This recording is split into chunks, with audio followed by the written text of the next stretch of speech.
পৃথিবীর সর্বশ্রেষ্ঠ জীব মানুষের চরম স্বার্থপরতার কারণে মাটি, জল, বাতাস সবই আজ দূষিত।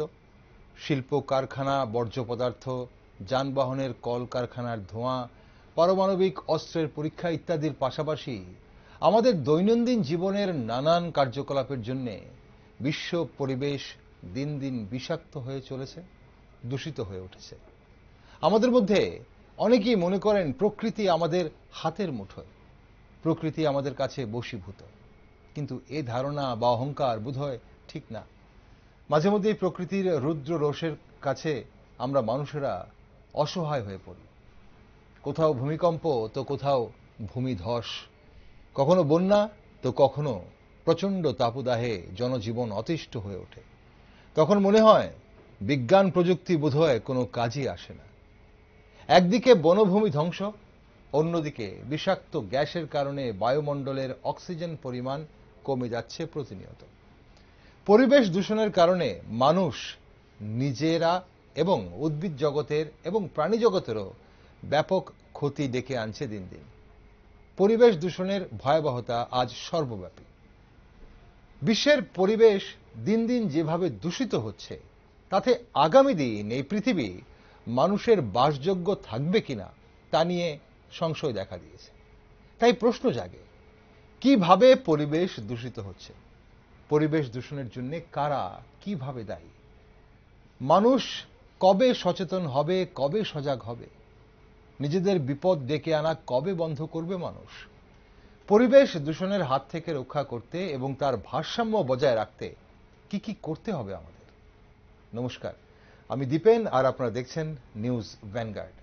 আজ বিশ্ব পরিবেশ দিবসের সন্ধ্যায় পরিবেশ নিয়ে একটি গুরুত্বপূর্ণ আলোচনায় আমার সাথে রয়েছেন বিশিষ্ট পরিবেশবিদ তথা ট্রাস্টি ওয়েল ত্রিপুরা ফাউন্ডেশনের শ্রী শুভাশিস সরকার। শুভাশিস বাবু, স্বাগত আপনাকে আজকের অনুষ্ঠানে। শুভাশিস বাবু, আজ আমরা যখন বিশ্ব পরিবেশ দিবসের সন্ধ্যায় রয়েছি, তাহলে প্রথমেই আমাদের দর্শক বন্ধুরা অনেকেই হয়তো জানেন যে আজকের দিনটি বিশ্ব পরিবেশ দিবস হিসেবে 5ই জুন পালন করা হয়। তো কেন পালন করা হয় এবং কি উদ্দেশ্য নিয়ে পালন করা হয় যদি আমাদের একটু বলেন। প্রথমে সবাইকে আজ বিশ্ব পরিবেশ দিবসের যে আমাদের যে অঙ্গীকার হওয়া উচিত পরিবেশ রক্ষা, পরিবেশকে নিয়ে আমাদের, কারণ আমরা পরিবেশের সাথে একে অপরের সাথে কি বলবো পরিপূরক। পরিবেশ যদি সুস্থ থাকে তাহলে আমরাও সুস্থ থাকব। তো এই যে আজকে বিশ্ব পরিবেশ দিবস, এই উপলক্ষে আমরা বিভিন্ন নানাবিধ অনুষ্ঠানের আয়োজন করে থাকি। কোথাও বৃক্ষরোপণ, কোথাও সচেতনমূলক অনুষ্ঠান। তো এইসব কখন শুরু হয়েছিল? আজকের থেকে 1972 সালে ইউনাইটেড স্টেটসের স্টকহোম যে শহরটা আছে, সেখানে একটা জেনারেল কনফারেন্স যখন হয়েছিল পরিবেশ নিয়ে, তখন এই প্রস্তাবটা রাখা হয় যে 5ই জুন বিশ্ব পরিবেশ দিবস পালন করা হয়। এবং 1973 সালে প্রথম বিশ্ব পরিবেশ দিবস পালন করা হয়। তার থিমটা ছিল ওয়ান প্ল্যানেট ওয়ান লাইফ। আচ্ছা, তার উপর ভিত্তি করে আজকে আমরা 53 ইয়ার্স যদি সেই হিসাবে ধরি, তো সেই 1973 থেকে যদি আমরা ধরি তো 53। আচ্ছা, আমার 53তম পরিবেশ দিবস এবছর আমরা পালন করছি। এবছরের থিম আমরা সবাই জানি, এই desert lands restoration, desertification and এই আমাদের মানে আমরা বাংলা যদি বলি এবছরের ভাবনাটা ভূমি পুনরুদ্ধার, মরুকরণ এবং খরা প্রতিরোধ। স্থিতিস্থাপকতা যেটাকে আমরা বলি, যেটা মানে এটার তাৎপর্য কি, মানে এবার এই ভাবনাটা কেন রাখা হয়েছে? এই ভাবনাটার কারণ হচ্ছে যে দিন দিন আমাদের এখানে বনাঞ্চল আমরা বিভিন্ন কারণে ধ্বংস হচ্ছে, যার কারণে যে আমাদের যে সয়েল বা মাটি বলি, তার যে ক্যাপাসিটিটা ধরে রাখার ক্যাপাসিটি, তা দিন দিন লোপ পাচ্ছে। বৃক্ষ যখন আমরা যদি ত্রিপুরার কথা বলি, তো ত্রিপুরাটা হচ্ছে আমাদের সাব ট্রপিক্যাল ময়েস্ট ডিসিডুয়াস টাইপ ফরেস্টের ল্যান্ড। সেখানে যখন আমরা বড় বড় বৃক্ষই বলি, কারণ উদ্ভিদের ভিতরে বৃক্ষ আছে, গুল্ম আছে, তৃণ আছে, এই সবগুলো নিয়ে আমাদের উদ্ভিদ জগৎটা। তো বৃক্ষ যারা মানে ট্রিজ আমরা যাদের বলি তাদের গুরুত্বটা সবচেয়ে বেশি থাকে। দেখবেন জঙ্গল সবচেয়ে বড় বড় যে গাছগুলোতে হয় তারা শিকড়গুলো মাটির একদম খুব ভেতর পর্যন্ত থাকে এবং মাটিটাকে খুব আঁকড়ে ধরে রাখে এবং তার সাথে তার যে মাইক্রো একটা ক্লাইমেট তৈরি হয়, যার কারণে জল যে মাটিতে যে জল থাকে আন্ডারগ্রাউন্ড জল বলি আমরা, যে সেটাকে তারা খুব ভালো করে ধরে রাখতে পারে। কিন্তু যখন একটা জায়গার এরকম বড় বৃক্ষ কাটা হয় তখন তার ওই যে পাহাড় বলুন বা ভূমি বলুন, তার এই জল ধরে রাখার ক্ষমতাটা দিন দিন লোপ পায়। তখন আমাদের বিভিন্ন প্রাকৃতিক কারণে যখন সয়েল এরোশন ঘটে, ঝড় হতে পারে, বন্যা হতে পারে, তো এরকম ভাবে যখন দেখবেন এই মাটির স্তরগুলো আস্তে আস্তে ক্ষয়ে যায়, তখন কোথাও আমরা বলি এই পাহাড়টা আগে কি সুন্দর ছিল, এখন পুরো ন্যাড়া হয়ে গেছে। আচ্ছা। এবং খরা বা এটা শুকিয়ে যাচ্ছে, সেখানে কিছু লাগালে আর হচ্ছে না। কারণ একটা গাছ বা একটা আমরা যদি ফসলও লাগাতে যাই, মাটিটার আমরা বলি ময়েশ্চারটা কিরকম আছে। ময়েশ্চারটা ভালো না থাকলে, তার অর্গানিক মেটেরিয়াল যেগুলো সার বলি আমরা, ওগুলো ভালো না থাকলে সেখানে একটা ভালো গাছ আমরা পালন করে বা ওটাকে লালন পালন করে বড় করতে পারি না। তো সেইভাবে দিন দিন আমাদের বিভিন্ন কার্যকলাপের ফলে আমরা ধীরে ধীরে এই মাটিটাকে আমরা নষ্ট করে ফেলছি, যার কারণে তার যে গুণগত মানটা তা নষ্ট হয়ে যাচ্ছে। তার কারণে কিন্তু আস্তে আস্তে এই ভূমি মানে মরুকরণ বা খরা দেখা যাচ্ছে। আচ্ছা। এবং আমরা খুব সবাই জানি যে ক্লাইমেট চেঞ্জ খুব একটা বর্তমান সময়ে খুব একটা আলোচিত বিষয়। ক্লাইমেট চেঞ্জ ব্যাপারটা নিয়ে যখন আমরা কথা বলি, তো এটা কি আসলে, এটা যদি দেখতে যাই আমরা বলি যে আজকে থেকে গত বছর এত পরিমাণ এত ডিগ্রি তাপমাত্রা ছিল, এই বছর তাপমাত্রা বেড়ে গেছে। কিন্তু আসলে কেন বাড়ছে, কি আসলে এটার কারণটা কি? তো এইগুলো নিয়ে কিন্তু এই চিন্তা ভাবনা যারা এই পরিবেশ বহির্বিশ্বে যারা পরিবেশ নিয়ে কাজ করে, বৈজ্ঞানিকেরা আছে বা আরো যারা রিসার্চ স্কলার আছে, তারা দিন রাত এইটা নিয়ে চিন্তা করছে যে কি রকম ভাবে আমাদের যে পরিবেশ, কারণ আমাদের পরিবেশ বলতে যে জিনিসটা আমরা বুঝি, আমাদের আশেপাশে সজীব নির্জীব যাই আছে, জল, বায়ু, বাতাস, মাটি, বিভিন্ন পশু পাখি নিয়ে আমরা যে চারদিকে বাস করি, সেটাই আমাদের পরিবেশ। কিন্তু তার থেকে যদি কোনো একটা এলিমেন্ট আস্তে আস্তে লুপ্ত হয়ে যায় বা তার বিলুপ্তি ঘটে, তো এটার কিন্তু একটা এফেক্ট আমাদের উপর পড়ে, মানে সেটা প্রাণী হোক বা উদ্ভিদ হোক, যেটাই হোক, মানে সেটার এফেক্ট আমাদের উপর পড়ে। কিন্তু আমরা এটা লক্ষ্য করছি না, দেখছি না, কারণ ওটাও তো ছোট ছোট খুব অল্প পরিমাণে হচ্ছে, কিন্তু এটা এফেক্টটা দীর্ঘমেয়াদী এবং খুব গভীরভাবে ভবিষ্যতের জন্য এটা আমরা এই এফেক্ট করে, যেটা আমরা লক্ষ্য করি না। ওকে সুভাষবাবু, এখানে আমরা আজকে যখন বিশ্ব পরিবেশ দিবসের এই আলোচনায় বসেছি, আপনি বলছিলেন যে আজ সারাদিন ব্যাপী বহু জায়গায় বৃক্ষরোপণ করা হয়েছে এবং আমরাও আমাদের এই সংবাদ মাধ্যমে আমরা নিউজ ভ্যানগার্ডে মানে সকাল থেকেই অনেক জায়গায় আমরা নিউজ কভার করেছি, যেখানে বিভিন্ন অনুষ্ঠান হচ্ছে। দুটো জিনিস বরাবর হচ্ছে, একটা হচ্ছে সচেতনতামূলক আলোচনা হচ্ছে, যেটা এই মুহূর্তে আমরাও করতে চেষ্টা করছি, যেখানে আমরা আমাদের দর্শক বন্ধুদের বোঝানোর চেষ্টা করছি বা জানার চেষ্টা করছি আপনার কাছ থেকে যে কিভাবে আমরা পরিবেশকে দূষিত করছি এবং আমরা আমাদের কি ভূমিকা আমরা নিচ্ছি দূষণ করার ক্ষেত্রে এবং পরিবেশকে সুস্থ রাখার ক্ষেত্রে আমরা কি ভূমিকা নিতে পারি। কিন্তু এখন প্রশ্ন হচ্ছে, আমরা পরিবেশের কথা যখন বলছি, পরিবেশ বলতে আমরা কি বুঝি, এক, আর সঙ্গে আমরা পরিবেশকে কিভাবে, মানে পরিবেশ বলতে কি বুঝি এবং সেই পরিবেশকে আমরা কিভাবে দূষিত করছি। আমি এখন বললাম যে পরিবেশ বলতে আমরা বুঝি আমাদের আশেপাশে সজীব নির্জীব যাই আছে, জল, বায়ু, মাটি, ছোট ছোট অণুজীব, বড় এবং বন্যপ্রাণ বা বন্যপ্রাণী আমরা যাই বলি, প্রত্যেকটা নিয়ে যে একটা সিস্টেম তৈরি হয়েছে, যার ভেতর আমরাও বাস করছি, তারাও বাস করছে, এবং আমরা ডাইরেক্টলি এবং ইনডাইরেক্টলি একজন আরেকজনের উপর নির্ভরশীল। এই যে পরিবেশটা বা এই যে একটা সিস্টেম তৈরি হয়েছে, এটাই আমাদের পরিবেশ।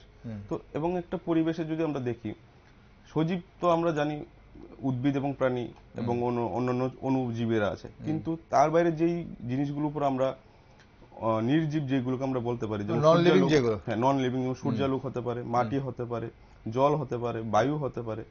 তো এই জিনিসগুলোর উপর কিন্তু আমরা মানে আমরা যারা এগুলো প্রকৃতির দান এবং এগুলোর উপর আমরা প্রকৃতির দান বলুন আর বা প্রকৃতির অংশ বলুন, এটার নিয়ে আমরা কিন্তু বাঁচতে হচ্ছে। আমরা যদি একটু দূরে যাই, আজকে থেকে ৩-৪ বছর করোনার পিরিয়ডটা যদি আমরা মনে করি, তখন আমাদের কিরকম অবস্থা হয়েছিল। আমরা সবাই একটা জায়গাতে বদ্ধ হয়ে যাচ্ছিলাম একদম, এবং পরিবেশটা আমরা ভাবছি যে বের হলেই আমরা কি নাকি বাতাসের মাধ্যমে জিনিসগুলো ছড়িয়ে যাচ্ছে, আমরা একদম এফেক্ট হচ্ছে, আতঙ্কিত হয়ে যাচ্ছি সবাই। তো সেই রকম ভাবেই আমাদের ছোট ছোট জিনিসগুলো আমরা হয়তো অনেক দৈনন্দিন জীবনে ব্যস্ততার কারণে এই জিনিসগুলো আমরা লক্ষ্য করি না, বা খুব একটা আমাদের জানি যে এটার মূল্য কত, কিন্তু আমরা সেই রকম ভাবে এটার মূল্য দেই না। যেমন বাতাস বলুন, জল বলুন, আমরা জানি যে পৃথিবীর 5 ভাগই জল, 2 ভাগ স্থল, তাও 5 ভাগের ভেতর ম্যাক্সিমামটাই নোনা জল, যেটা আমাদের সমুদ্রের জল, যেটা আমরা খাবার বা কোনো কাজের জন্য খুব একটা বেশি কাজে আসে না। শুধু মিঠা পানি বা স্বাদু পানি জল যেটা তার পরিমাণ খুব কম। তো সেই রকম ভাবে যখন আমরা এটাগুলো বিভিন্ন আমাদের দৈনন্দিন কার্যকলাপের ফলে আমরা আস্তে আস্তে যে মানে শুদ্ধ জিনিসগুলো ছিল আমরা হয়তো অশুদ্ধ বা বিশুদ্ধ থেকে এটাকে অশুদ্ধ করে ফেলছি। এবং এখানে সুভাষবাবু আমি আপনাকে একটু জানতে চাইবো, আমরা বিস্তারিত অনেকেই আমরা ব্যাপারটা বুঝে উঠতে পারি না। যেমন ধরুন আপনি জলের কথা বলছেন, জল দূষণ বলতে আমরা অনেকেই দেখি যে পুকুরে নোংরা ফেলছে বা খোলা জমিতে নোংরা ফেলছে, বা যেখানে কুয়ো আছে খাওয়ার জল সেখান থেকে নেওয়া হয় সেখানে নোংরা ফেলছে, এটা তারা দূষিত হচ্ছে। বা সেখানে পুকুরে জলে স্নান করছে, সাবান জল ফেলছে, জামা কাপড় কাচ্ছে, পশুদের সেখানে স্নান করাচ্ছে, সেটা সেই জায়গাতে দূষিত হচ্ছে। এছাড়া জল দূষিত হচ্ছে, বায়ু অনেক সময় আমরা দেখি কালো ধোঁয়া, সেটা ইট ভাটা থেকেই হোক বা বিভিন্ন কলকারখানা থেকে হোক বা আমাদের যানবাহন থেকে হোক, এটা হচ্ছে বায়ু দূষণ হচ্ছে। মাটি কিভাবে দূষিত হয়? দেখুন, মাটি দূষণটা যদি আমরা বলি, আমরা আজকাল যদি কৃষি ক্ষেত্রে প্রথমে আমি আলোচনাতে আসি, আমরা কৃষি ক্ষেত্রে আগে আমাদের যারা পূর্বসূরি ছিল তারা আগে শুধু গোবর সার বা এরকম মানে জৈবিক সার ব্যবহার করত, অর্গানিক সার ব্যবহার করত। কিন্তু বর্তমানে আমরা অধিক ফলনের জন্য বিভিন্ন রাসায়নিক সার ব্যবহার করছি। তো রাসায়নিক সার ব্যবহারের কারণে কি হচ্ছে, মাটির যে গুণগত মানটা ছিল, তো রাসায়নিক ক্রিয়ার ফলে মাটির তার গুণগত মানটা হারিয়ে ফেলছে। সেই যেই ময়েশ্চারটা দরকার মাটির, সেই ময়েশ্চারটা হারিয়ে ফেলছে। তারপরে বিভিন্ন পেস্টিসাইড আমরা ইউজ করছি, কি সিনথেটিক পেস্টিসাইড ইউজ করছি। সেই সিনথেটিক পেস্টিসাইড গুলো আমরা যখন গাছে দিচ্ছি, তো গাছের সাথে সাথে অনেকটা অংশ মাটিতে যাচ্ছে এবং মাটির সাথে তা মিশে যাচ্ছে। তো এইভাবে আস্তে আস্তে মাটির যে উর্বর শক্তিটা ছিল বা তার যে একটা মানে কি বলবো উদ্ভিদ বা এরকম আমরা ফসল যে উৎপাদন করার যে ক্ষমতাটা দিন দিন সে লোপ পাচ্ছে। কারণ আমরা একই জমিতে একই ফসল একইভাবে বছরের পর বছর চাষ করছি এবং সার প্রয়োগ করছি। এটা গেল একটা, মাটির কোয়ালিটিটাই খারাপ হয়ে যাচ্ছে। তার উপর আমরা ওখানে যে আমাদের বর্তমান যে জীবন চর্চা বা জীবনযাত্রা, সেখানে প্লাস্টিকের ব্যবহার ছাড়া আমরা কল্পনাই করতে পারি না। এবং প্লাস্টিক আমরা বিভিন্নভাবে মাটিতে ফেলছি, জলে ফেলছি, বিভিন্ন। তখন অনেকে প্রশ্ন করে, তো মাটিতে ফেলছে, মাটিটাকে কি হবে? তো আমরা জানি একটা প্লাস্টিকের বোতল বা একটা প্লাস্টিকের ব্যাগ মাটিতে ডিকম্পোজ হতে 30, 40, 50, 60 আরো বেশি বছরও লাগে। আচ্ছা।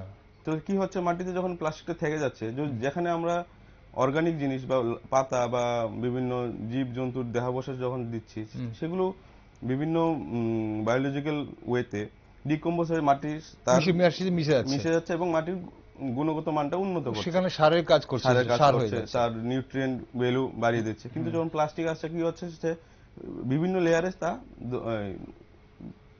একটা বাধা প্রতিরোধের সৃষ্টি করছে, যেখানে মাটিটা সেরকম আগের মতো যে তার যে ন্যাচারাল সাইকেলটা আছে সেটার তার সাইকেলটা সে পরিপূর্ণ করতে পারছে না। যেখানে একটা ব্রেক হওয়াতে তার কোয়ালিটি, তার গুণগত মান দিনে দিন লোপ পাচ্ছে।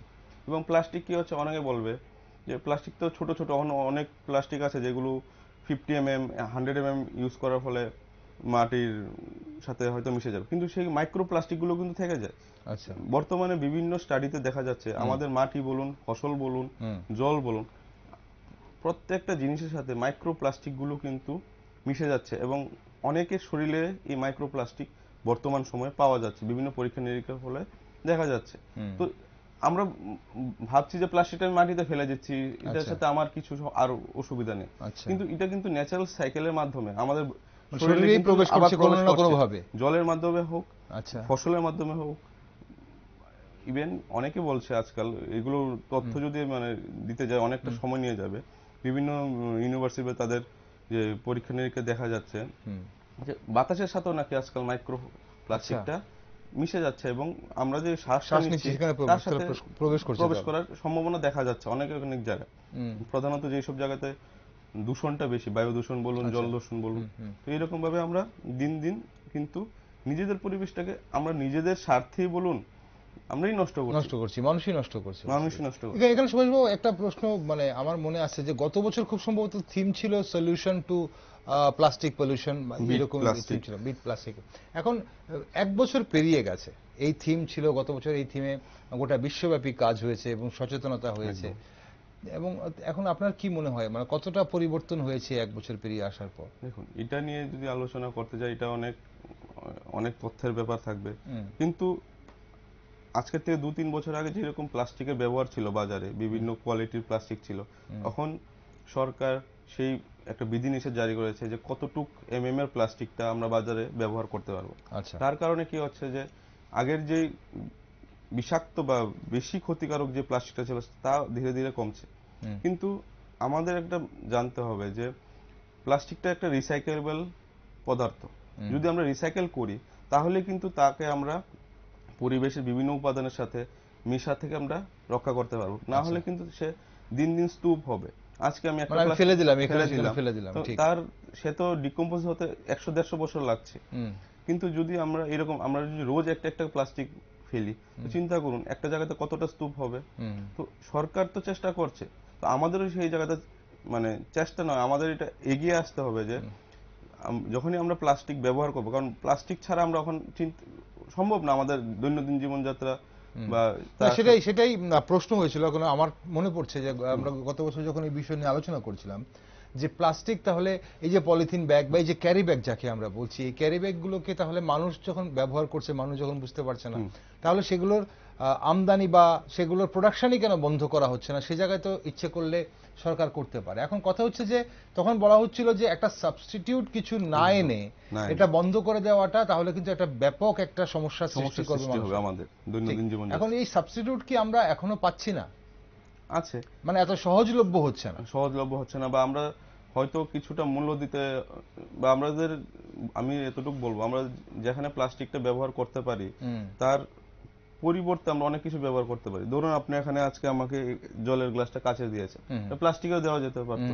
এরকম ছোট ছোট জিনিস বাজারে যদি আমরা চটের ব্যাগ বা কাপড়ের ব্যাগ নিয়ে বাজারে যাই, তো এই ছোট ছোট প্রয়াসগুলো বেশি, যেমন অনেক জিনিস আছে যেগুলো আমরা হয়তো প্লাস্টিক ছাড়া আনতে পারছি না, কিন্তু যে ছোট ছোট ব্যবস্থাগুলো আছে, বোতল হতে পারে, জলের বোতল হতে পারে, খাবার প্লেট হতে পারে, ওয়ান টাইম চামচগুলো হতে পারে, এগুলোর থেকে কিন্তু আমরা দিন দিন বের হই যদি, তার যদি রিসাইকেবল যে ম্যাটারগুলো পাওয়া যায়, আজকাল তো সুপারির খোলের চামচ পাওয়া যায়, প্লেট পাওয়া যায়, যেগুলো অর্গানিক ভাবে খুব সহজে ডিকম্পোজ হয়ে যায়। তো এরকম ভাবে কিন্তু আমরা ছোট ছোট স্টেপের মাধ্যমে কিন্তু প্লাস্টিক যে পলিউশন হচ্ছে বা যেটার কারণে মাটি বা জল যেটি দূষিত হচ্ছে তাকে কিন্তু আমরা একটা সীমা পর্যন্ত আটকাতে পারি, এবং এটা কিন্তু টোটালি আমাদের নিজের উপর নির্ভরশীল। আমরা যদি চেষ্টা করি তখনই কিন্তু আমরা করতে পারবো। ঠিক, আমরা প্লাস্টিকের কথা বলছি এবং প্লাস্টিকের জন্য আমাদের ড্রেনেজ ব্যবস্থা, প্রণালীর ব্যবস্থা কি সমস্যা হয়, এবং সেটা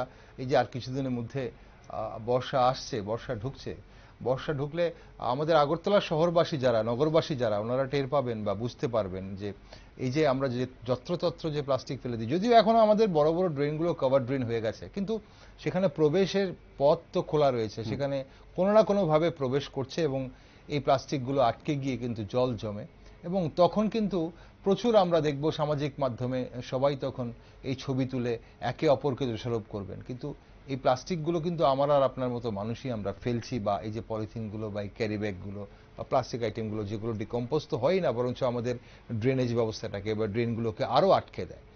আমরা এখানে যদি এই কথাগুলো বলি, সুভাষবাবু, একটা প্রশ্ন তো আজকে বিশ্ব পরিবেশ দিবসের দিন আমার মাথায় জাগে যে পরিবেশকে নিয়ে এত কথা যে আমরা বলছি বা এত সচেতনতামূলক আজ অনুষ্ঠান হয়েছে, অনেক বৃক্ষরোপণ হয়েছে, পরিবেশকে রক্ষা করার দায়িত্ব কার?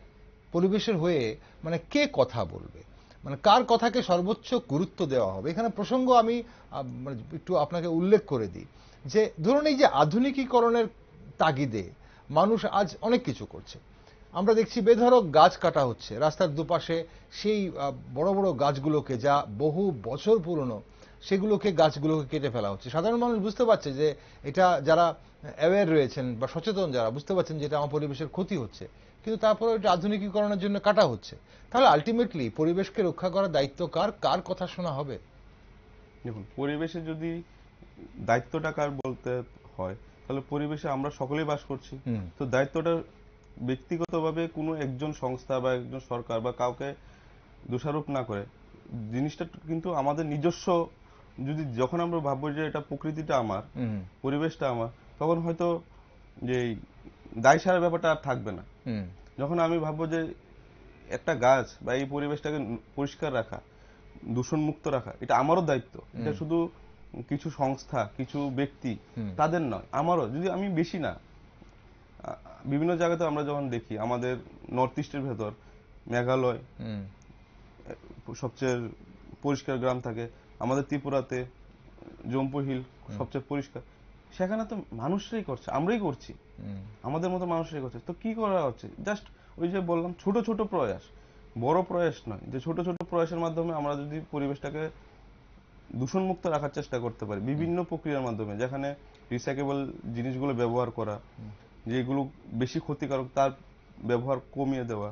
তো এই জিনিসগুলো যদি আমরা করতে থাকি, এবং প্র্যাকটিসটা একদিনের থেকে শুরু হবে না, এবং প্রত্যেকের বলতে আমি যেটা বলতে চাই, একদম স্কুল লেভেল থেকে যদি এটা আমরা একটা ছাত্রকে বোঝানো শুরু হয়, তো সে বড় হতে হতে জিনিসটা তার ব্যবহারে চলে আসবে। তো তখন সে আর দেখবেন, আমরা বিভিন্ন যেসব জায়গাতে পরিষ্কার থাকে, পরিষ্কার জায়গাতে কিন্তু আমরা নোংরা ফেলতে চাই না, বা পারি, আমাদের বাধে তখন, আর এই জায়গাটা পরিষ্কার এখানে ফেলবো। সেই রকম ভাবে যদি আমরা প্রত্যেকটা জিনিসে বাধে, তো আমরা কিন্তু আস্তে আস্তে এই জিনিসটা থেকে আমরা রিকভারি করতে পারবো। চেষ্টা করলে কেন পারবো না? ঠিক আছে, যেখানে নোংরা আছে সেখানে আমরা নিজেরাই এমনিতেই নোংরা ফেলে দিচ্ছি। এক্স্যাক্টলি, ঠিক।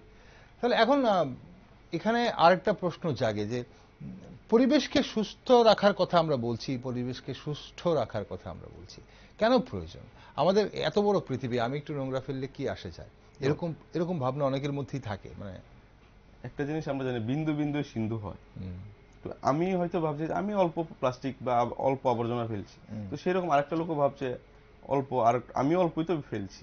তো এই অল্প অল্প করতে করতে কিন্তু বিশাল স্তূপ হয়ে যাচ্ছে, এবং এই স্তূপটা কিন্তু আর তখন আমরা কন্ট্রোল করতে পারছি না। তখন আমরা ডাম্পিং স্টেশন করছি, সেখানে নিয়ে ফেলছি, কিন্তু তাও কিন্তু ডাম্পিং স্টেশনে যে যদি যান আপনি দেখবেন সেখানে স্তূপ হয়ে আছে, সেগুলোর থেকে আর কিছু হচ্ছে না। বিভিন্ন আমাদের দেশে হোক, বিভিন্ন প্রযুক্তি এখন ডেভেলপড হয়েছে, প্লাস্টিককে বিভিন্নভাবে মডিফাইড করে রাস্তার কাজে ব্যবহার করা হচ্ছে, এটা থেকে বিভিন্ন এনার্জি উৎপাদন করা হচ্ছে, যাতে আমাদের বিভিন্ন যে চাহিদা থাকে এনার্জি, তার যাতে পরিপূরণ করা যায়। তো এইরকম ভাবে কিন্তু যদি আমরা এই যে আমাদের যে ওয়েস্ট যে জেনারেট করি, তাকে যদি আমরা বিভিন্ন ওয়েতে, বিভিন্ন মাধ্যমে, যেমন খুব একটা সুন্দর জিনিস হয়, আমরা যদি প্রত্যেকের বাড়ি ঘরে দৈনন্দিন ব্যবহারের ফলে বিভিন্ন জৈবিক বর্জ্য উৎপন্ন হয়, সবজির খোসা বলুন, মাছের আইস বলুন, বা বিভিন্ন জিনিস। যদি আমরা ছোট ছোট একটা প্রয়াস করি, যে একটা ছোট বড়, ছোট বলতে একটা 20 লিটারের একটা ড্রাম নেই, তার ভিতরে এগুলো জমাতে থাকি, যেটার মাধ্যমে সার তৈরি হয়, এবং সেই সারটা যদি আমরা বাড়ি ঘরে বিভিন্ন, আজকাল সবাই বাগান করে, ছোট মোটো ছাদ বাগান বলুন, কিচেন গার্ডেন বলুন, বা যদি লন থাকে লন, তো সেই সারটা কিন্তু আমরা বিনামূল্যে পাচ্ছি। তো সেই জিনিসটা আমরা যখন দেখুন এইভাবে যদি আমরা জিনিসটা করি, তো সেই আবর্জনাটা কোথাও ফেলতে হচ্ছে না। তো এইভাবে একটা পার্সেন্টেজের আমাদের আবর্জনা আমরা নিজেরাই ব্যবহার করে এটার জন্য আমাদের কোনো ম্যানেজমেন্ট করতে হচ্ছে না। বাকি যে প্লাস্টিক বা কাগজ থাকে বা এরকম জিনিস থাকে, বোতল থাকতে পারে, সেগুলো আজকাল কিন্তু অনেক এন্টারপ্রেনার হচ্ছে যারা এরকম জিনিস দিয়ে বিভিন্ন জিনিস তৈরি করছে। আমরা যদি সেই জিনিসগুলো তাদের সাপ্লাই করতে পারি, তার বিনিময়ে কিন্তু তারাও আমাদের অনেক কিছু দিচ্ছে, বিভিন্ন প্রোডাক্ট বানিয়ে দিচ্ছে। তো এরকম ভাবে যদি আমরা এই ডে টু ডে ব্যবহৃত জিনিসগুলোকে যদি রিসাইকেল, কারণ রিসাইকেল কথাটা কেন আসে বারবার, এছাড়া কিন্তু আর কোনো উপায় নেই। যে আমরা যে বর্জ্যটা উৎপাদন করছি, সেই বর্জ্যটাকে কিন্তু আমরা আর অন্যভাবে কিন্তু ব্যবহার করতে পারছি না। যেমন আরেকটা আমি একটু বলি, যে মানুষই কিন্তু সবচেয়ে বেশি আবর্জনা তৈরি করে, বন্যের বা অন্যান্য প্রাণীরা কিন্তু তা তৈরি এত কিছু করে না। করে না। তো আমরা বিভিন্ন সোশ্যাল মিডিয়াতে খুব একটা ছবি খুব ভাইরাল হয়, যখন মানুষ হেঁটে যায় তার পেছনে থাকে আবর্জনা, আর অন্য প্রাণীরা যখন হেঁটে যায় তার পেছনে শুধু তাদের পায়ের ছাপটা থাকে, আমাদের পেছনের ছাপটা শুধু আবর্জনায় হয়ে যায়। তো এই জায়গা থেকে কিন্তু আমাদেরই বের হয়ে আসতে হবে। একদম ঠিক, একদম খুব সুন্দর ব্যাখ্যা করলেন সুভাষিস বাবু। এবং এটাও যে বললেন যে ওই মানুষ হেঁটে গেলে পেছনে আবর্জনা থাকে, এই যে আগরতলা শহরে বা আমাদের বিভিন্ন শহরে, ত্রিপুরা রাজ্যের বলুন বা অন্য জায়গা থেকে যারা দেখছেন, শহরের নগরের চিত্রগুলো একটু দেখবেন, একটু খেয়াল করবেন, বা বিশেষ করে আপনি যখন রাস্তা দিয়ে যাবেন, আপনার টু হুইলার হোক বা পায়ে হেঁটে হোক বা গাড়ি দিয়ে হোক, যেখান দিয়েই যান, যেভাবেই যান, সেখানে যে মিউনিসিপ্যালিটির যে ডাম্পিং যে বক্সগুলো থাকে, সেগুলো দিকে একটু চেহারাটা একটু দেখবেন। সকালবেলা আপনি দেখবেন বা অনেক সময় বিকেলে দেখবেন যে পুরো উপচে পড়ে তার বাইরে পড়ে রয়েছে। এখন মিউনিসিপ্যালিটির লোক এসে কুড়িয়ে নিয়ে যায়, কিন্তু এত এত ডাম্পিং স্টেশন বা এত এত বক্স থেকে নিয়ে যেতে সব কিন্তু ক্লিয়ার করতে পারেন না, এবং সেখানেই দিন দিন মশা মাছি এবং সেখানেই জীবাণুর কিন্তু আস্তে আস্তে বাসা হতে শুরু করে। তাহলে দিন দিন বাড়ছে। তো সেখান থেকে যেটা সুভাষবাবু বলছিলেন যে কিছুটা যদি আমরা যদি নিজেরা ম্যানেজমেন্ট করতে পারি, বিশেষ করে এই যে যেগুলো আমাদের সবজির খোসা বা মাছের আঁশগুলো, সেগুলো আমরা যদি নিজেদের বাড়িতেই করতে পারি কিছুটা, যাদের প্রয়োজন আছে, যারা বাড়িতে টুকটাক কিচেন গার্ডেন করেন বা লনে কোনো গার্ডেন করেন বা বাগান টাগান আছে, গাছ ফাছ লাগান, তারা কিন্তু অবশ্যই সেই কাজটা করতে পারেন। তাতে কি হয়, দুটো জিনিস হতে পারে, একটা রিসাইকেলও হবে, এবং আরেকটা হচ্ছে আমাদের যা নির্ভরশীলতা, সেটা মিউনিসিপ্যালিটি হোক বা সরকারের কাছে হোক বা অন্য কোনো প্রাইভেট সংস্থার কাছে হোক, সেটা কিন্তু আমাদের কিছুটা কমবে। বৃক্ষরোপণ কতটা গুরুত্বপূর্ণ আজকের দিনে, আজকে যখন আমরা বিশ্ব পরিবেশ দিবসের কথা বলছি সুভাষবাবু, আমরা গাছ নিধন তো বেধড়ক চলছে, যেটা আধুনিকীকরণের জন্যই হোক বা বেআইনিভাবে হোক। এখন কথা হচ্ছে বৃক্ষরোপণ করে কি আমরা সেই জায়গাটা পূরণ করতে পারছি? এই ব্যাপারে যদি বলতে যাই, এটা বিভিন্ন বিশেষজ্ঞের বিভিন্ন মতামত আছে।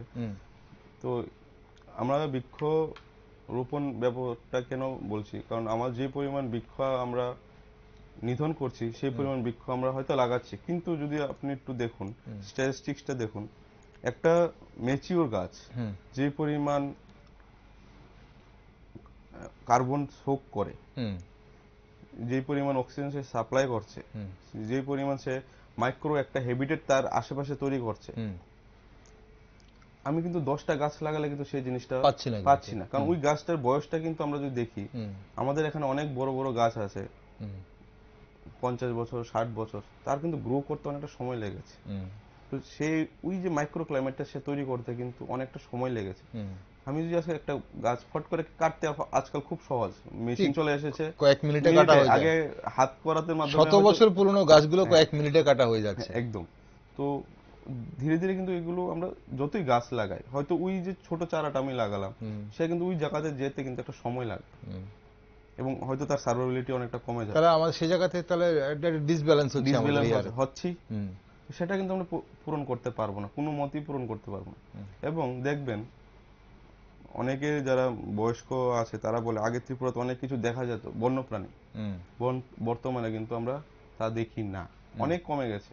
আগে ত্রিপুরাতে রয়্যাল বেঙ্গল টাইগার ছিল, সুমাত্রান রাইনো ছিল, যেটাকে জাভা গন্ডার বলে। আমাদের আসামে যে গন্ডারটা পাওয়া যায় তা নাও, কিন্তু আরেকটা গন্ডার, এটা একদম হিলি এরিয়াতে পাওয়া যেত। বিভিন্ন প্রজাতির পাখি ছিল, বানর ছিল, সেগুলো কিন্তু আস্তে আস্তে লুপ্ত হয়ে যাচ্ছে। কেন? আমরা ভাবছি যে জঙ্গল তো আছে, কিন্তু তাদের বিচরণ করার জন্য যে হ্যাবিটেটটা প্রয়োজন সেটা কিন্তু নেই, বড় বড় বৃক্ষ নেই, সেই গাছ নেই তাদের, সেই মানে যেখানে যে বানরের কথা আপনি বললেন, বানরের একটা বিশেষ করে তাদের কোনো বিশেষ প্রজাতির গাছ লাগে, বা রয়্যাল বেঙ্গল টাইগারের নিজস্ব একটা এরিয়া লাগে বিচরণ করার জন্য, খাবারের জন্য, শিকারের জন্য, এবং তার সঙ্গে তার শিকারের জন্য অন্যান্য প্রাণীর প্রয়োজন, সেগুলো এই মুহূর্তে নেই। এখন এটার জন্যই ভাবা হচ্ছে যে একদিকে তো আমরা অবিচারে যে আমাদের চাষের জমি নষ্ট করছি, চাষের জমি নষ্ট করে এখানে এখন বাড়ি, যেটা এই আধুনিকীকরণের জন্যই হচ্ছে, বাড়িঘর তৈরি হচ্ছে বা কলকারখানা তৈরি হচ্ছে, আর অন্যদিকে বনাঞ্চল ধ্বংস হচ্ছে একদম অবিচারে। তো এতে আধুনিকীকরণ তো প্রয়োজন, আধুনিক তো হতে হবে, বিশ্বের সাথে, গোটা বিশ্বের সাথে আমাদের কি করা, তাহলে আমরা পরিবেশকে কি করে রক্ষা করবো? তাহলে এখানেই তো মানে কনফ্লিক্টটা হয়ে যায়। একটা কনফ্লিক্ট যে জিনিসটা আমরা বলি, আমরা সাধারণত বলি এনিম্যাল হিউম্যান কনফ্লিক্ট। আচ্ছা, আসলে কিন্তু এনিম্যাল হিউম্যান কনফ্লিক্ট হচ্ছে না, আমরা কনফ্লিক্ট করছি হিউম্যান হিউম্যান কনফ্লিক্ট হচ্ছে। আচ্ছা। দেখুন কি সুন্দর, হুম, আজকে যেখানে আমি ছোট্ট একটা উদাহরণ টেনে বলছি, আমাদের ত্রিপুরা রাজ্যে হাতির খুব একটা সমস্যা আমরা বলি, একদম। কিন্তু যদি ইতিহাস দেখুন ত্রিপুরাতে এত পরিমাণ হাতি ছিল আগে, হুম, হুম। কি কল্পনা করা যায় না। রাজা নাকি তো 100টা হাতি বাৎসরিক খাজনা দিত বিভিন্ন বিভিন্ন যেমন কি মুঘল সাম্রাজ্যে তাদের কাছে খাজনা হিসাবে 100টা হাতি হাতি পাঠাতো। পাঠাতো। হুম, কি পরিমাণ হাতি তখন ছিল। হুম, বর্তমান সময়ে আমাদের ত্রিপুরাতে কতটা হাতি আছে আমরা জানি, হয়তো কেউ বলে 40টা, কেউ বলে 50টা, কেউ বলে 60টা। হুম। তো এত হাতি গেল কোথায়? রয়্যাল বেঙ্গল টাইগার ছিল, গেল কোথায়? হুম। আমরা হয়তো বললাম না, না, এটা কি শুধুই কি মানে বনাঞ্চল ধ্বংসের জন্য হয়েছে, নাকি এটা আর কোনো কিছু, আবহাওয়া পরিবর্তন বা মানুষের যে পপুলেশন বৃদ্ধির জন্য মানুষ এত বেশি হওয়াতে প্রাণীরা অন্য কোথাও পালিয়ে যাচ্ছে দিন দিন, সেটা হচ্ছে? পপুলেশন বৃদ্ধি, জনসংখ্যা বৃদ্ধি, এটা তো একটা মেজর ফ্যাক্ট। কারণ আজকে যখন 10 জন লোক ছিল, তার যে পরিমাণ জায়গা বা যে পরিমাণ কৃষি জমি প্রয়োজন, 10 জনের থেকে যখন 20 জন হবে, অটোমেটিকলি বাড়বে, ডাবল লাগবে। তো 20 থেকে 30 হলে আরো বাড়বে। তো কিন্তু আমাদের কিন্তু জনসংখ্যাটা বিস্ফোরণ যেটাকে আমরা বলি, তা কিন্তু ঘটেই চলছে। আচ্ছা। তো তার জন্য আমার যখন জায়গা ক্রাইসিস দেখা দিচ্ছে, জায়গা ক্রাইসিস দেখা দিলে কি হয়, আমরা এই বনাঞ্চল, কৃষি জমি, জলাভূমি সেগুলো ব্যবহার করছি। তো আলটিমেটলি কিন্তু আমরা হয়তো বুঝতে পারছি না, এগুলো যদি না থাকে আমাদের কিন্তু বাঁচাটা দায়ী হয়ে যাবে। আজকে যদি জলাভূমি না থাকে, বর্ষার সময় যে জলটা আসে, সেই জলটা কোথায় থাকবে? তখন বন্যার সৃষ্টি হয়। আচ্ছা, তো জলাশয় ভরাট করে বাড়িঘর তৈরি করা হচ্ছে, তো আজকের থেকে আইন করেও আটকানো যাচ্ছে না। তো সেই যে বর্ষার সময় যে জলটা হয়, বৃষ্টিতে আসছে, নদী যখন ফুলে ফেপে আসছে, তখন এই জলটা আগে কি হচ্ছে, নদীর সাথে বিভিন্ন ছোট ছোট জলাশয়ের লিঙ্ক থাকতো, সেখানে গিয়ে জলটা স্টোর হতো। তো সেইভাবে বন্যাটা কিন্তু কন্ট্রোল থাকে। আজকাল কি হচ্ছে, নদীর সাথে আমরা বাড়িঘর করছি, অবশ্যই বাড়িঘর কোনো জলাশয়ের লিংক নেই, শুধু নদীর মধ্যে বয়ে চলেছে। এই জলটা কোথায় যাবে? নদীতে পলি জমে নদী উঁচু হয়ে যাচ্ছে, লেভেল হয়ে যাচ্ছে। তো বন্যা যখন আসে তখন আমাদের মাথায় থাকে, আরে নদী কি করে, আমরা কি করব। বন্যা যখন হয় বা যখনই কোনো একটা প্রাকৃতিক দুর্যোগ ঘটে, তখন আমাদের মনে হয় যে পরিবেশ নিয়ে আমাদের চিন্তা করা উচিত। আজকে থেকে 1-2 সপ্তাহ আগে যখন আমাদের এখানে বৃষ্টিটা ছিল না, দেখবেন সোশ্যাল মাধ্যমে সবাই গাছ লাগাও খুব একটা মানে আলোড়ন সৃষ্টি করেছিল। ঠিক, যখন একদম তীব্র তাপদাহে যখন একদম মানুষ পুড়ছিল, তখন ত্রিপুরা, তখন সবাই বৃক্ষরোপণের উপর ভীষণভাবে জোর দিচ্ছিল তখন। কিন্তু আজকাল দেখুন, যেই আমাদের ওয়েদারটা নরমাল হয়ে গেল, বৃষ্টি আসলো, ভুলে গেছে, সবাই ভুলে গেছে। তো এইভাবে কিন্তু আমরা দৈনন্দিন জীবনে যখন খুব আমরা পিঠটা দেয়ালে ঠেকে যায়, তখন আমাদের মনে পড়ে পরিবেশের কথা।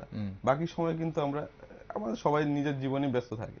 ঠিক, এখানে সুভাষবাবু, এই যে বৃক্ষরোপণ আমরা করছি, বেসিক্যালি বৃক্ষরোপণ নিয়ে অনেকগুলো বিতর্কিত কথা আছে বা বিভ্রান্তিমূলক কথাবার্তাও আছে। অনেকেই বলেন যে বৃক্ষরোপণ শুধু গাছটা লাগিয়ে দিয়ে চলে আসাটাই বৃক্ষরোপণ নয়, গাছটাকে বড় করে তোলা, পরিচর্যা করে তোলাটাও একটা বিরাট বড় ফ্যাক্টর। বিভিন্ন সংস্থা, বিভিন্ন এনজিও, বিশেষ করে আজকের দিনে হয়তো ত্রিপুরা রাজ্যে আমি ধরে নিলাম কয়েক হাজার গাছ আজকে রোপিত হয়েছে, গাছের চারা রোপিত হয়েছে, এবং তার মধ্যে কটা বেঁচে থাকবে, এই দায়টা কার? যিনি গাছ লাগাচ্ছেন ওনারই কি দায় সেটা বড় করে তোলার, নাকি সেই এলাকায় যারা রয়েছেন ওনাদের দায়?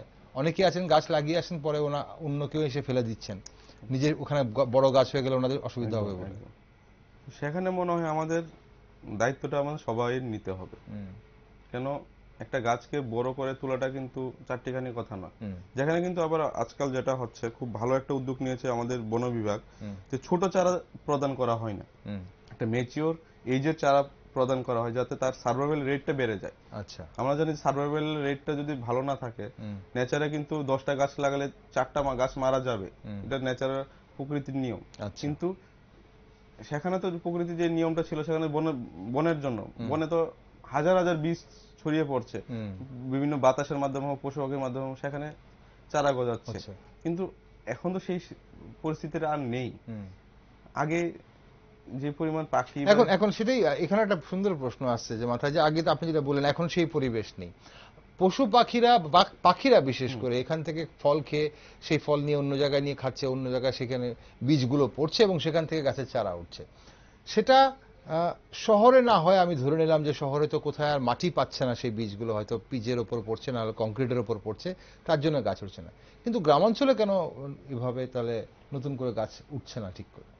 দেখুন, বনাঞ্চল যদি করতে যায়, একটা বন হলে কি হবে, তার আশেপাশে কিন্তু কৃষি জমি থাকে। হুম। তো বড় একটা গাছ যদি থাকে, তার ছায়াটা কৃষি ক্ষেতে জমির উপরে পড়বে, তখন ফসলটা কিন্তু ভালো হবে না।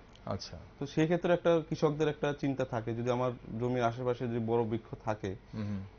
তাহলে তো হয়তো আমার ফসল উৎপাদনটা ভালো হবে না। কিন্তু এটা আমাদের বুঝতে হবে, যদি বড় গাছটা যখন আমাদের জমির আশেপাশে থাকবে, হুম। তখন কিন্তু মাটির কোয়ালিটিটাও ভালো হবে। আচ্ছা। শুধু এবং আমরা অনেকে বলি যে হুম। জমিতে খুব কীটনাশকটা দিচ্ছি হুম। যাতে পোকামাকড় না হয়। হুম। কারণ কেন দিতে হচ্ছে, আমরা এত পরিমাণের নতুন নতুন প্রজাতির ফসল উৎপাদন করছি, যেগুলো হয়তো যে কীট বা সেগুলো কিন্তু মডিফাই হয়ে যাচ্ছে। কারণ আমাদের জীবজগতে 75 to 80% কিন্তু কীট পতঙ্গ, হুম। তাদের মডিফাইড হওয়ার যে ক্ষমতাটা কিন্তু আমাদের থেকে অনেক বেশি। আচ্ছা। তো সেখানে কিন্তু আমরা যে ফসলটা আজকে ফসলের জমিতে যে কীটনাশকটা ব্যবহার করছি, হুম। সে কিন্তু এটাতে হ্যাবিচুয়েটেড হয়ে যাচ্ছে আচ্ছা। এবং তার ওই যে বললাম রোগ প্রতিরোধক ক্ষমতাটা বেড়ে বেড়ে যাচ্ছে যাচ্ছে, তার অসুবিধা হচ্ছে না, তারা তাদের। আর আগামী তো দিনে অসুবিধা হচ্ছে না। আজকে আমি যেখানে হয়তো 1 লিটার জলে 1 ml ওষুধ ব্যবহার করছি, সেখানে কালকে কিন্তু আমার 2 ml ব্যবহার করতে হচ্ছে। হুম। এরকম ভাবে কিন্তু mlটা বেড়ে যাচ্ছে। হুম। তখন কিন্তু সেই পরিবেশটা, ওই যে আমাদেরকে ওষুধের পরিমাণ কিন্তু আমরা বাড়াচ্ছি, কিন্তু তার যে গ্রহণ করার ক্ষমতাটা, গাছের হোক মাটির হোক, তার কিন্তু আর বাড়ছে না। আচ্ছা। এবং কৃষিক্ষেত্রের আশেপাশে যদি বড় বৃক্ষ থাকে, তার আশেপাশে বিভিন্ন পাখিরা বাসা করবে। হুম। দেখবেন বিভিন্ন ধান ক্ষেত বা অন্যান্য ফসলের ক্ষেতে পোকা খাওয়ার জন্য কিন্তু অনেক পাখি আসে। হুম। এবং আজকে ত্রিপুরাতেও এবং বহির্বিশ্ব অনেক জায়গাতে কিন্তু ধীরে ধীরে এই টেকনিকগুলো ইউজ করা হচ্ছে, যাতে কীটনাশক ব্যবহার না করে কিভাবে এই পাখি বা অন্যান্য প্রাণীর মাধ্যমে ফসলকে পোকাকে রক্ষা পোকা করা বা যায়, পোকা। অন্যান্য যেমন ইঁদুর হতে পারে, হুম। তাদের রক্ষা করার জন্য ব্যবস্থা নিচ্ছে। আমি দেখা ত্রিপুরাতে একটা জায়গাতে ধান খেতে প্রচুর বাঁশ কুপে দেওয়া হয় এবং বাঁশগুলোর উপর পাতা বা এরকম খড় দিয়ে পাখি যাতে পাখি এসে যাতে বাসা করতে। বসতে পারে, তো ব্যবস্থা করা যায়। তাতে কি হয়, রাত্রিকালীন পেঁচা বা বিভিন্ন শিকারী পাখিগুলো আসে বসে এবং প্রচুর ইঁদুর তারা মারে। আচ্ছা। তো দেখা যাচ্ছে একটা ধানের ক্ষেতে একটা পেঁচা 30 থেকে 40টা ইঁদুর মারে এবং 30 থেকে 40টা ইঁদুর দেখা যায় 1 টন পর্যন্ত ধান নষ্ট করছে কোন কোন জায়গাতে। আচ্ছা। চিন্তা করুন, একটা পাখি ঠিক, কোনো মানে এক টন মানে পাহারা দিচ্ছেন, ধান পাহারা কোনো দিচ্ছেন। মানে সেখানে কিন্তু তাকে আমার কোনো টাকা দিতে হচ্ছে টাকা না। দিতে হচ্ছে না, বা সেই ধানটাও কোয়ালিটিটাও ঠিক থাকছে, ঠিক সেখানে থাকছে, মানুষকে আর বিষ খেতে হচ্ছে বিষ না। খেতে হচ্ছে না। ঠিক, আমাদের পেস্টিসাইডস এর মাধ্যমে। আমাদের অনুষ্ঠানের সময় ফুরিয়ে আসছে, অনেকগুলো ভালো তথ্য আপনার কাছ থেকে জানলাম সুভাষবাবু। একটা সেই বিষয় পরিবেশের ভারসাম্য রক্ষায়, যেহেতু আজ বিশ্ব পরিবেশ দিবস এবং আমরা পরিবেশকে নিয়ে ভাবছি নতুন করে, আমাদের কি কি দায়িত্ব পালন করতে হবে? ব্যক্তিগতভাবে আপনার কি মনে হয় কি কি দায়িত্ব পালন করতে হবে এবং সমষ্টিগতভাবে কি কি দায়িত্ব পালন করতে হবে? ব্যক্তিগতভাবে যদি বলি, আমাদের যে আমাদের আছে শহর কেন্দ্রিক অবস্থা, আমাদের বাড়ি ঘরে জায়গা নেই। তো যখন জায়গার সংকুলন ঘটে, তখন আমরা কি করি, একসময় কিন্তু আগরতলা শহরের প্রত্যেকটা বাড়িতে একটা হলো বড় বৃক্ষ ছিল, এখন কিন্তু সেটা নেই। সেখানে 4 তলা 5 তলা বিল্ডিং হচ্ছে। সেখানে আমরা কি করতে পারি, এই যে বিল্ডিং গুলোর ছাদ আছে, সেগুলো কিন্তু আমরা ছাদ বাগানে পরিণত করতে পারি। তাহলে কি হবে, এই যে ছাদগুলো আছে, যে সূর্যালোকের কারণে যে হিটটাও তৈরি হচ্ছে, সেই হিটটা কম হবে। আচ্ছা। তারপরে প্লাস্টিক, তার ব্যবহার আমরা যদি ধীরে ধীরে যেগুলোতে সম্ভব হয় না করা যায়, সেগুলো যদি আমরা করি, যে একটু আগে বললাম যে যেখানে প্লাস্টিক দরকার নেই আমার ব্যবহার করা, আমরা হয়তো 3টা জিনিস ব্যবহার করতে পারি। যেমন একটা স্টিলের চামচ আমরা সাথে ক্যারি করতে পারি ছোট ব্যাগে, একটা ভালো আজকাল বাঁশের জল খাওয়ার জন্য পাইপ বা স্ট্র যেটাকে বলি, সেটা আমরা সাথে একটা নিতে পারি। তাহলে কি হবে, কোথাও গেলে আমি ওই ওয়ান টাইম যে স্ট্র আছে বা চামচ আছে সেটা আমি ব্যবহার করছি না। ধীরে ধীরে এই যে ছোট ছোট একটা অভ্যাস, তার মাধ্যমে কিন্তু আমরা একটা বিশাল পরিবর্তন ঘটাতে পারি যদি আমরা চাই। এবং আমি বলবো আমাদের যারা নতুন প্রজন্ম, তাদের হাতেই কিন্তু এটার ব্যাটনটা। ওরা নতুন করে নিজেদের সেই ভাবে যদি অভ্যস্ত করে নেয়, তাহলে আগামী দিন তাদের অভ্যাস মানে খারাপ হবে না তাহলে আর। এবং পরিবেশ, যারা বয়স্ক আছে তাদের কিন্তু দিনটা যদি বলি, তারা কিন্তু অনেকটা সময় কাটিয়ে ফেলেছে। তাদের পরিবর্তন করাটা অসুবিধা হবে, যতটা সহজ হবে নতুন প্রজন্মের কাছে। কিন্তু আমরা যারা নতুন প্রজন্ম আছি, তা আমরা কি দেব, বা যারা নতুন প্রজন্ম আসবে ভবিষ্যতে, তাদের কাছে আমরা কি রেখে যাব? এই বিল্ডিং, দূষিত পরিবেশ, নাকি একটা মুক্ত সুন্দর পরিবেশ যেটা আমাদের পূর্বপুরুষ আমাদের দিয়ে গেছে?